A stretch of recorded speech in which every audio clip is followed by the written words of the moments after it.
Hi எல்லாருக்கும் வணக்கம். Welcome back to my channel. நீங்கள் இப்போ தான் ஃபஸ்ட் டைம் என்னோடய வீடியோ பார்க்குறீங்கன்னா ப்ளீஸ் நம்ம சேனல் வந்து சப்ஸ்கிரைப் பண்ணிக்கோங்க. இன்றைக்கி இந்த வீடியோவில் வந்து என்ன பார்க்க போகிறோன்னா ஒரு ரேண்டம் மினி விளாக் தான் பார்க்க போகிறோம். ஃப்ரைடே அன்றைக்கி என்னோடய வீட்டில் என்னென்ன ஒர்க் இருந்துச்சு அப்படிங்கிறது இந்த வீடியோ ஷேர் பண்ணியிருக்கேன். வாங்க வீடியோக்குள்ளே போகலாம். ஃபர்ஸ்ட் ஆஃப் ஆல் இந்த ஏரை வந்து நான் கேர் பண்ணுறதே சுத்தமாக இல்லை. கல்யாணத்துக்கு முன்னாடி வரைக்குமே நல்ல லாங்கர் நல்ல அடர்த்தியாகவே தான் இருக்கும் எனக்கு முடி சின்ன வயசுலேருந்தே. பாப்பா பிறந்ததுக்கப்புறம் சுத்தமாக இதெல்லாம் கேர் பண்ணிக்கிட்டு மனசில் கேர் பண்ணவே முடியல. இதில் எங்கேருந்து நம்ம முடியெல்லாம் கேர் பண்ணுறது அப்படிங்கிற மாதிரி தான் ஆயிடுச்சு. ரொம்ப நாள் ஆச்சு நல்ல ஒரு ஹேர் ஸ்டைல் பண்ணியோ ஹேரை கேர் பண்ணியோ இல்லை என்ன கேர் பண்ணியோ அப்படின்னு. ஒரு குழந்தை பிறந்ததுக்கப்புறம் டோட்டலாக நம்மளோட லைஃப் ஸ்டைலே சுத்தமாக சேஞ்ச் ஆயிடுது. அவங்கள சுற்றி நம்மளோட வாழ்க்கை வந்து நகருது. இதில் வந்து இன்னொரு விஷயம் என்னன்னா, ஒரு மனுஷன் வந்து தனக்கு பிடிச்ச விஷயத்தை செய்யலாம். ஆனால் பிடிக்காத விஷயமே தன்னோட லைஃப்பில் ரொட்டீன் லைஃபாக ஆகும் பொழுது அதை வந்து அக்செப்ட் பண்ணிக்கிறது வந்து கொஞ்சம் கஷ்டமாகவே இருக்குது. பொதுவாகவே நான் வந்து கொஞ்சம் ட்ராவலை வந்து விரும்பாத பர்சன், அதுதான் உண்மை. என்னால் ட்ராவல் ரொம்ப நிறையா பண்ண முடியாது. பிகாஸ் எனக்கு வந்து ட்ராவல் சிக். எனக்கு ட்ராவல் பண்ணால் உடம்பு முடியாமல் போயிடும், அதுதான் ஃபேக்ட்டு. பட் என்னென்னா கடவுள் என் தலையில் என்ன எழுதியிருக்காரு அப்படின்னா, உனக்கு ட்ராவல் பண்ண பிடிக்கலனாலும் நீ ட்ராவல் பண்ணி தான் ஆகணும். அப்படி ஒரு சுச்சுவேஷனை தான் உனக்கு நான் ஏற்படுத்துவேன். அந்த சுச்சுவேஷனை நீ ஹேண்டில் பண்ணி தான் ஆகணும் அப்படிங்கிறது வந்து என் தலையில் எழுதிட்டார் போல்.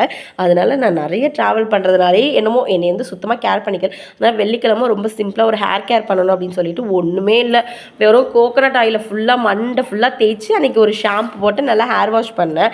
இதுதான் அன்றைக்கி பண்ணது. அப்புறம் வந்து சில பேருக்கு டவுட் இருக்கும், வெள்ளிக்கிழமை வந்து நம்ம வீடு துடைக்கலாமா அப்படின்னு. பொதுவாகவே குழந்தைங்க வச்சுருக்க வீட்டில் வெள்ளி செவ்வாய் ஞாயிறு இதெல்லாம் எதுவுமே பார்க்க முடியாது. ஏன்னா அவங்க வந்து இன்றைக்கி வெள்ளிக்கிழமை நம்ம வீட்டை சுத்தமாக வச்சுக்கணும், அழுக்கு பண்ணக்கூடாதுலாம் நினைக்க மாட்டாங்க. இன்றைக்கி செவ்வாய்க்கிழமை அம்மா சாமி கும்பிடுவாங்க, சுத்தமாக வச்சுக்கணுன்னுலாம் நினைக்க மாட்டாங்க. நம்ம வந்து அவங்க எப்போ அழுக்கு பண்ணுறாங்களோ அப்போ வேறு வழி கிடையாது, க்ளீன் பண்ணி தான் ஆகணும். அப்படிங்கிறதுனால நான் வந்து இந்த செவ்வாய்க்கிழமை க்ளீன் பண்ணக்கூடாது, வெள்ளிக்கிழமை க்ளீன் பண்ணக்கூடாது அப்படிங்கிற சென்டிமெண்ட்டை பார்க்குறது விட்டு ரொம்ப நாள் ஆச்சு எனக்கு பொண்ணு பிறந்ததுக்கப்புறம். அதனால் செவ்வாய் வெள்ளி இதெல்லாம் எதுவுமே பார்க்கறது கிடையாது. வியாழக்கிழமை நான் க்ளீன் பண்ணி வச்சாலும் என் பொண்ணு அதை அழுக்காக தான் போகிறான். திருப்பி நான் வெள்ளிக்கிழமை அதை க்ளீன் தான் பண்ணி ஆகணும். அதனால் என்ன பண்ணுறது, இப்போலாம் ஏன் சும்மா 7 வேலை பார்த்துறதுக்கு வெள்ளிக்கிழமையும் ஒரு வழியாக க்ளீன் பண்ணிட்டு போயிடுவோம் அப்படின்னு. இன்னொரு முக்கியமான விஷயம், சுத்தமாக வச்சுருந்தா ஏன் அவளுக்கு என்னமோ அந்த வீடு சுத்தமாக பிடிக்காது. அவள் அதை அழுக்கு பண்ணி வச்சாதான் அவளுக்கு வந்து அந்த பிடிக்கும். இதில் வந்து ரொம்ப கஷ்டமான விஷயம் என்னென்னா, நான் சுத்தமாக வீடை பலன்னு வச்சுருக்கப்போ என் வீட்டுக்கு யாருமே வரமாட்டாளோ மனசலுவோ. ஆனால் நான் இப்படி குப்பையும் குளமாக போட்டு வச்சுருப்பேன். அப்போ வந்து இந்த வீடை பார்த்துட்டு இந்த புள்ள பாரு என்னதான் பண்ணுதுன்னு தெரியல, இந்த வீட்டில் ஒத்தையாலாம் கிடக்குது, இந்த ஒத்த புள்ளையை வச்சு சமாளிக்க முடியாமல் இந்த வீட்டை இப்படி ஊற குப்பையாக்கி வச்சிருக்குன்னு பேசுவாளுவோ. ஆனால் உண்மையாகவே நம்ம வீட்டில் என்ன நடந்துச்சுன்னா அது நமக்கு தானே தெரியும். இதை போய் வெளியில் யார்கிட்ட சொல்ல முடியும். அப்புறம் வந்து இந்த 2 ஜாடி ரொம்ப க்யூட்டாக இருந்துச்சுல, இது வந்து நான் தேரில் வந்து 150 ரூபாய்க்குன்னு சொல்லி வாங்கியிருந்தேன் என்னோடய சமையக்கட்டுக்காக. இது கடலை பருப்பா துவரம் பருப்பானே தெரியல. இது பருப்புக்கு வந்து சோதனை போல். ரொம்ப நாளாக ரேஷனில் வந்து இந்த மாதிரி தட்டை பருப்பு தான் கொடுக்குறாங்க. பட் ஓகே, சாம்பாருக்கு அது குட்டாக தான் இருக்குது. அதுலேயே என்னமோ எறும்பு வந்துச்சு. எங்கள் வீட்டில் இந்த எறும்பு எண்ணத்தை வச்சாலும் திருடி தின்றதுக்கு வந்துடுது. அதனால் அதை கொண்டு கொஞ்சம் வெயிலில் காய வச்சுருந்தான். அன்றைக்கி வந்து வெள்ளிக்கிழமையாக சாம்பார்லாம் வைக்கல. ஏன்னா ஹஸ்பண்ட் வந்து சாப்பிட வரலன்ட்டார். சாப்பிட வந்தாலும் அந்த மனுஷன் அந்த சாம்பாரை சாப்பிட மாட்டார். வைக்கிற நான் தான் அதை வேறு வழி இல்லாமல் முதல் நாள் வச்சு சாப்பிட்டுட்டு மறுநாள் ஊற்ற மனசு இல்லாமல் ஊற்று. அதனால் சிம்பிளாக கொஞ்சமாக நான் மட்டும்தான், பாப்பாவுமே அன்றைக்கி வீட்டில் இல்லை. ஏன்னா பாப்பா வந்து எங்கள் மாமியார் வீட்டில் இருந்திருந்தா. அதனால் ஒரு கையளவு கொஞ்சோண்டு வந்து தக்காளி சாதம் செய்யலாம் அப்படின்னு சொல்லிட்டு தான் பிளான் பண்ணியிருந்தேன். அன்ஃபார்ச்சுனேட்லி ஹஸ்பண்டுமே வீட்டுக்கு வந்துட்டார். ஆனால் மனசு அந்த தக்காளி சாதத்தை தின்னலன்ட்டார். இதில் நான் வேறு என்ன பண்ணிட்டேன்னா, தக்காளி சாதத்தில் ஒரு ஸ்பூன் எண்ணெயை கொஞ்சம் கூட ஊற்றி விட்டேன். என்னாலேயே அதை சாப்பிட முடியல, என்ன பண்ணுறதுன்னு தெரியல. சமைச்சாச்சு தின்னு தானே ஆகணும், வேஸ்ட் ஆக்கக்கூடாதுன்னு நான் பாதி தின்னுட்டு ஏன் வயிற்றுக்கு போக மிச்சத்தை வந்து கீழ் வீட்டு ரோசியை கொண்டு போட்டுட்டேன். வந்து அவள் என்னை எண்ணெய் திட்டினால பாவி செருக்கி ஒழுங்காக இவன் சமைச்சு தலைமை எண்ணெயை கூட ஊற்றி இதை வேற வந்து என்கிட்டயே வைக்கிறான்னு அவள் கண்டிப்பாக மனசில் திட்டி இருந்திருப்பா என்னைய. பட் உண்மையாகவே இந்த தக்காளி சாதம் டேஸ்ட்டாக இருக்குது. இது என்னோட ஸ்டைல் தக்காளி சாதம், எந்த மசாலாவுமே ஆட் பண்ண மாட்டேன்.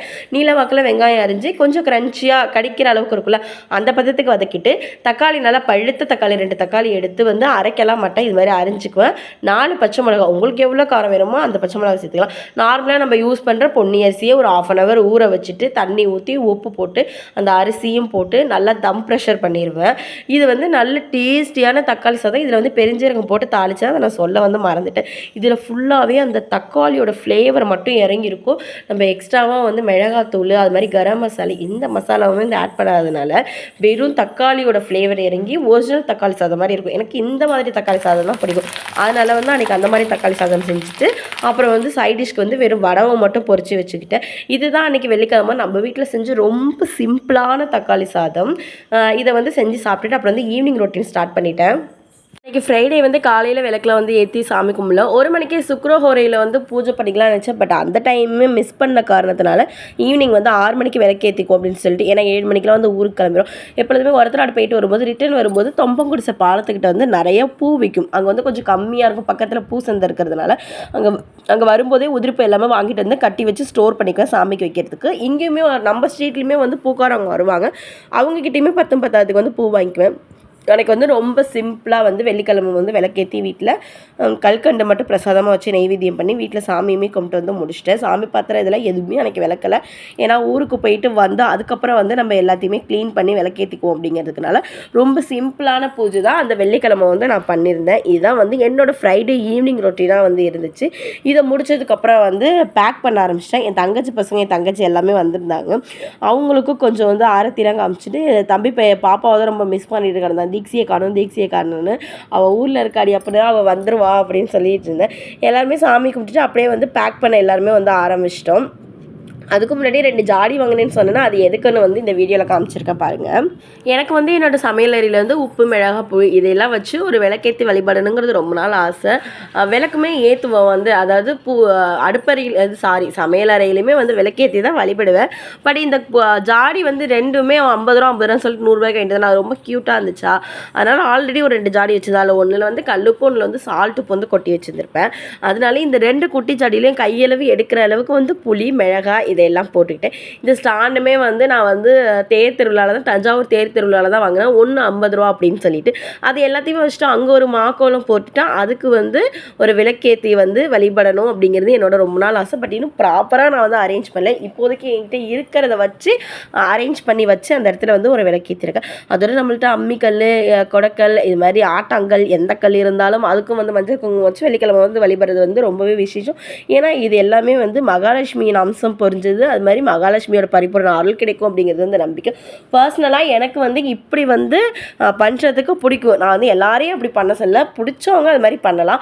அங்கேயுமே வந்து ஒரு விளக்கேற்றி வந்து தீப ஆரத்தி வந்து காமிச்சிக்கிட்டேன். அதுக்கப்புறம் ஹஸ்பண்ட் வந்ததுக்கப்புறம் பேக் பண்ண எல்லாத்தையும் எடுத்துக்கிட்டு வந்து 2 பேருமே வந்து ஒருத்தநாடு கிளம்ப ஆரம்பிச்சிட்டோம். ஒருத்தநாடு போய் அங்கே போய் பிக்கப் பண்ணிவிட்டு என் மாமியார், என் சிஸ்டர், என்னோட பிரதரின்ல எல்லாத்தையும் வந்து அழைச்சிட்டு, பாப்பா ஊரில் தான் இருந்தா, அத்தை வீட்டில் தான் 2 நாளாகவே இருந்தா, அவளையும் போய் அழைச்சிக்கிட்டு அப்படியே வந்து ராம்நாடு கிளம்புனா. அங்கே வந்து ஒரு ஃபேமிலி ஃபங்க்ஷனுக்காக தான் கிளம்புறோம். இதுதான் வந்து அன்னைக்கு அந்த ஃப்ரைடே நடந்தது. இதுதான் அந்த ஃப்ரைடே வந்து என்னோட ரொட்டீன் விலாக் இதுவாக தான் இருந்துச்சு. இது வரைக்கும் என்னை சப்ஸ்கிரைப் பண்ண எல்லாருக்கும் ரொம்ப நன்றி. புதுசாக பார்க்குறோம், ப்ளீஸ் நம்ம சேனல் சப்ஸ்கிரைப் பண்ணிக்கோங்க. நெக்ஸ்ட் வீடியோவில் பார்க்கலாம். பாய்.